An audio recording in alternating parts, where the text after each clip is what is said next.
അപ്പോൾ അങ്ങനെ നമ്മൾ കണ്ട ടാക്സിയും പിടിച്ച് നേരെ വിടുകയാണ് മാലിയിൽ നിന്ന് നേരെ അടുത്ത നമ്മുടെ ഡെസ്റ്റിനേഷനായ ഐലൻഡിലേക്ക്. അങ്ങനെയാണ് ഈ താടിച്ചാരൻ ചേട്ടനെയും പൊക്കി എടുത്തുകൊണ്ട് നമ്മൾ നേരെ വിട്ടു. പുള്ളിക്കാരൻ അങ്ങ് എയർപോർട്ട് വരെ ഉള്ളു. നമ്മളിവിടുന്ന് പിടിച്ച ടാക്സിയാണ്. അങ്ങനെയാണ് ഈ കാഴ്ചകളൊക്കെ കണ്ടിട്ട് നമ്മൾ മുന്നോട്ട്. ഈ പനയൊക്കെ ഇല്ലേ, ഇത് ഈന്തപ്പഴപ്പനയല്ല കേട്ടോ, ഇതേതോ പനയാണ്. ഈ പനയുടെ കൃത്യമായിട്ടുള്ളത് എനിക്ക് അറിഞ്ഞുകൂടാ. ഇത് മാലദ്വീപ്സിന് വേണ്ടി ചൈനക്കാർ പണിഞ്ഞു കൊടുത്തൊരു പാലമാണ്. ഇതേതാണ്ട് 2 കിലോമീറ്ററോളം വരുന്നുണ്ട് ഈ ഒരു പാലം, പിന്നെ നീളമെന്ന് പറയുന്നത്. അങ്ങനെ നാട്ടിലായിരുന്നെങ്കിൽ ഇതിനെ നമുക്ക് ഇരുമ്പ് പാലം എന്ന് വിളിക്കായിരുന്നു. എന്നാൽ പിന്നെ ഇരുമ്പ് പാലം എന്ന് തന്നെ കിടക്കട്ടെ. അങ്ങനെയാണ് ഈ ഇരുമ്പ് പാലം കയറി നേരെ നമ്മൾ മുന്നോട്ട്. അങ്ങനെ താണ്ട് ഇടത്തെ സൈഡിലോട്ട് നോക്കിയപ്പോഴാണ് ഫ്ലൈറ്റുകൾ അടുക്കി ഇട്ടേക്കുന്നു. നമുക്ക് അങ്ങോട്ടാണ് പോകേണ്ടത്. ഫ്ലൈറ്റ് ലാൻഡ് ചെയ്യുന്നുണ്ടോ? അപ്പം നമ്മൾ ഇടത്തോട്ട് തിരിഞ്ഞു നേരെ എയർപോർട്ടിനുള്ളിലേക്ക്. ഇതാണ് ഇവിടുത്തെ എയർപോർട്ട്. നമ്മൾ വന്നിറങ്ങിയ എയർപോർട്ട് മാലിയുടെ സ്വന്തം ഇൻ്റർനാഷണൽ എയർപോർട്ട്. ഇപ്പോൾ പുതിയതായിട്ട് പണി കഴിഞ്ഞ എയർപോർട്ടാണ്. അപ്പം നമ്മൾ എയർപോർട്ടിനകത്തൂടെ കയറി നമുക്ക് ഡൊമസ്റ്റിക്കിലേക്കാണ് പോകേണ്ടത്. ഇവിടുന്ന് നമുക്ക് അടുത്ത ഫ്ലൈറ്റ് കയറി നമുക്ക് നേരെ അടുത്ത ഐലൻഡിലെത്തണം. അങ്ങനെ ഐലൻഡിൽ ചെന്ന് അവിടുന്ന് പിന്നെ ബോട്ട് പിടിക്കണം. ഒരു വല്ലാത്തൊരു യാത്ര തന്നെ.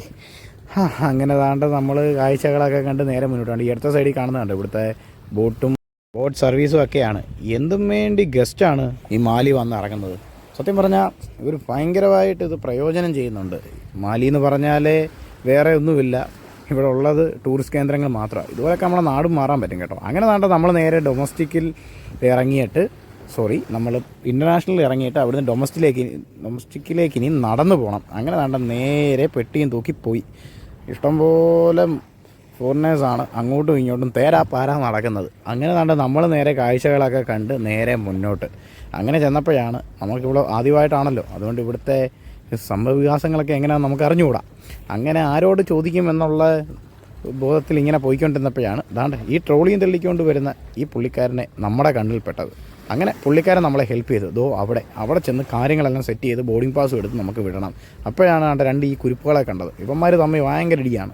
എൻ്റെ പൊന്നോ, ഭാഷ മാറിയാലും ചേട്ടനനിയന്മാർ തമ്മിലുള്ള കുഞ്ഞുനാളെ തിടി അതെന്തായാലും എല്ലായിടത്തും ഒരുപോലെ തന്നെ. അങ്ങനെ നമ്മുടെ ബോർഡിംഗ് പാസും ബാക്കിയുള്ള കാര്യങ്ങളും എല്ലാം മേടിച്ച് നമ്മൾ നേരെ ഇനിയും നമ്മുടെ ലഗേജും പറഞ്ഞു വിട്ട് നേരെ ഇനിയും ബോർഡിംഗ് പാസ് എടുക്കാൻ വേണ്ടി മുന്നോട്ട്.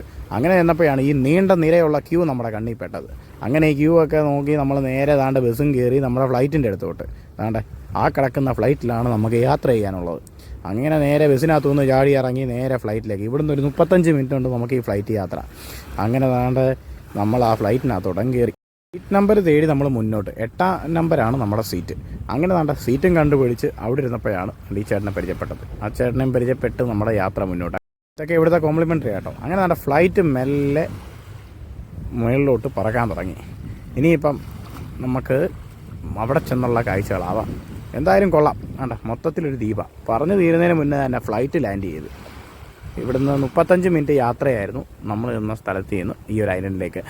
അപ്പം നമ്മൾ നമ്മുടെ ഐലൻഡിൽ എത്തിയിട്ടുണ്ട്. ഇനി ഇവിടുന്ന് അടുത്ത ബോട്ട് പിടിക്കണം. ബോട്ട് പിടിച്ച് വേണം നമുക്ക് എത്താൻ. ബോട്ട് നമ്മൾ പിടിക്കണ്ട, നമ്മുടെ റിസോർട്ടിൽ നിന്നുള്ള ബോട്ട് ഇവിടെ എത്തിയിട്ടുണ്ട്. അങ്ങനെ നേരെ ബോട്ടിലേക്ക്. അങ്ങനെ ബോട്ടിൽ കയറി പറയാതിരിക്കാൻ വയ്യ, ഒരു രക്ഷയില്ല. എന്തോ സ്പീഡാണെന്നറിയാമോ. നേരത്തെയൊക്കെ നമ്മുടെ നാട്ടിലെ ബോട്ടിലൊക്കെ കയറിയിട്ടുണ്ട്. ഇതൊന്നുമല്ല, ഇതിനകത്ത് 2 എഞ്ചിനാണ് വെച്ചേക്കുന്നത്. എന്തായാലും അങ്ങനെ കടൽ കാറ്റൊക്കെ കൊണ്ട് നേരെ റിസോർട്ടിലേക്ക്. അപ്പം ഗൈസ്, അടുത്തൊരു വീഡിയോ ആയിട്ട് വരുന്നത്. എല്ലാവർക്കും ബൈ.